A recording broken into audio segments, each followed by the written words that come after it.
رسول الله صلی الله علیه وسلم تعالی فرمائی چې ولخلوف فم الصائم اطيب عند الله من مسك.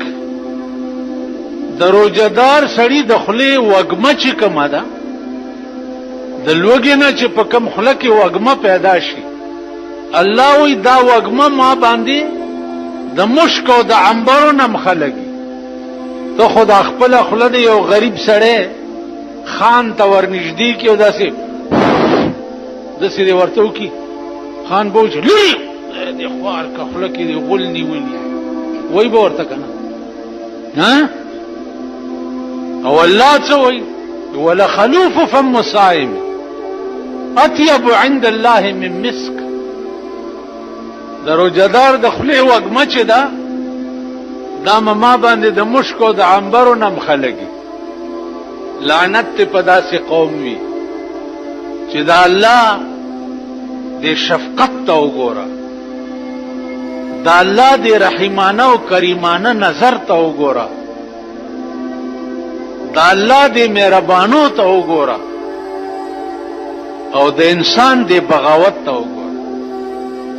د انسان نه لوی باغی دی وخت کې د الله نه بل څوک نشته. لوی باغی چې دی هغه انسان. په کار خداو چې د الله یو مهرباني. یا الله ما تاسو ته په خوا یو خبره کړې وه چې زمونږ دا قوم چې دی دا اپریدی قوم دی. نو اپریدي چې دی د تحصیلدار او ډیپټي صاحب نه ډېر داسې جار او قربان کی. نو زمونږ یو خپلو هغه چېرته تحصیلدار له کوواټ ته ورغلی، نو تحصیلدار به ورته راپاڅېدلی ورغاړې وتی به یو په ملا بیا وله ټپ ورکړی یو بیا ورته ویلي چې کورسۍ کې تشریف کېده. نو دی چې کور ته راغی نو ښځې ته وایي چې وا ښځې تحصیلدار صاحب له چې وی راغله دا سر او ته په کورسۍ کې راپورته شه ورغواړې ورته و په دې ملې وټپاولم او بیا یې راته ووایي چې په دې کورسۍ کې تشریف کېده. نو ښځې په دې تشریف پوه نه شوم چې دا تشریف څه شي رایایي. نو ښځه ورته وایي چې دا د غولو ځای له تشریف یایي که نه؟ وی چې ته وګوره نو د ما د غولو د ځای دوره قدر وکړه چې تشریف یې ورته ووایي په کورسۍ کې کېده. اوس اپریدي خو داسې دي او ته چې چېرته تاڼې ته لاړ شې تاسو ټول تلي ستاسو ایمان ما د پولیس او د تاڼې او د مرزا صاحب په مخ کې کتلی دی. ما ته معلوم یې تاڼې ته لاړ شي مرزا صاحب سلام علیکم داسې ناست علیکم څه چلې اوس تا خړوس نه زړه بوټ وځي. خدای خیر کې مرزا صاحب په غوسه دی او لا چې SHO صاحب ته ور مخامخ شي. هلته ما ستاسو ایمان لیدلی ما کتلی ستا ایمان مې په تاڼه کې کتلی دی او د خپل قوم ایمان مې په تحصیل کې کتلی دی. شاه ابن ادهم د نوابی لباس بدل کا، شاه ابن ادهم د نوابی لباس بدل کا، رستو کا کارونه د دنیا عشق ولکړه. شاه ابن ادهم د نوابی لباس بدل کا، رستو کا کارونه د دنیا عشق ولکړه. کړه په عشق د یو کې عاشقان په ځان لکونه. په خدای قسم چې په یو مین شي چې هغه د الله ذات دی دا دنیا به پتا مې نه او قسم په خدای دی چې په هغه ذات ته مین شي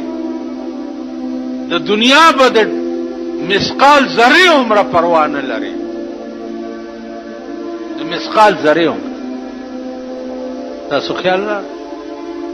تاسو ځان ته وګورئ نن د بندگانو څومره تابع یې د بندگان یو سر لور شي ډېر ټیس ټپاس کې تلې او چې ورشي نو چټ پولی کې چې دا چټ دننه ورکه چې فلانې خان راغلی دی تا سره ملاقات اوس هغه افسر د دوانو هم نه نو ته ورته بار ناستې او انتظار کې زه درته په ایمان وایم چې ځان ته سوی او زه ورغلی ما نه چټ لېږلی دی او نه مې جواب لېږلی اردلي دروازه کې ولاړ دی یو طرف ته شه وایي جی اطلاع به ورته رټ د حضرت عمر په دروازه کې دربان اوسه نیغ پې ورته د یو نه یې نو الله د لکونو کړي یې چې د یو شوی لکونه به ستاسو وي د هر څه به ستاسو وي نو یو الله هم پرېښی دی الله تاسو پرېږدي او په قیامت کې به هم دا چلو شي چې کذالک اتتک آیاتنا فنسیتها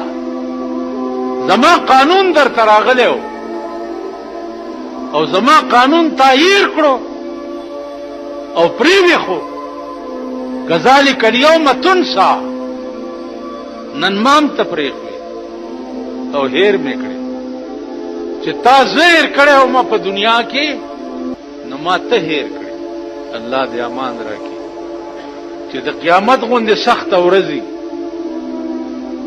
او د الله درباري او الله تا ته وایي چې ته ما هیر کړې بیړه دې د پلار او د نیکم تباه شوه که نه غرق شوې که نه نو عزیزانو یو ذات سره لګاو اور څه به ستا شي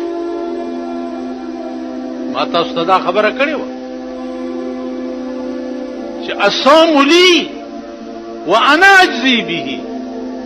روجه زما ده او د دې جزا به زه په خپل لاس ورکوم یو روایت دا دی چې الصوم لی وانا اجزا به روجه زما ده او د دې په بدل کې به روجهدار ته زه ورکړلی کېږم الله وایي ستا د روجې په بدل کې به زه درکړلی کېږم زه به ستا شم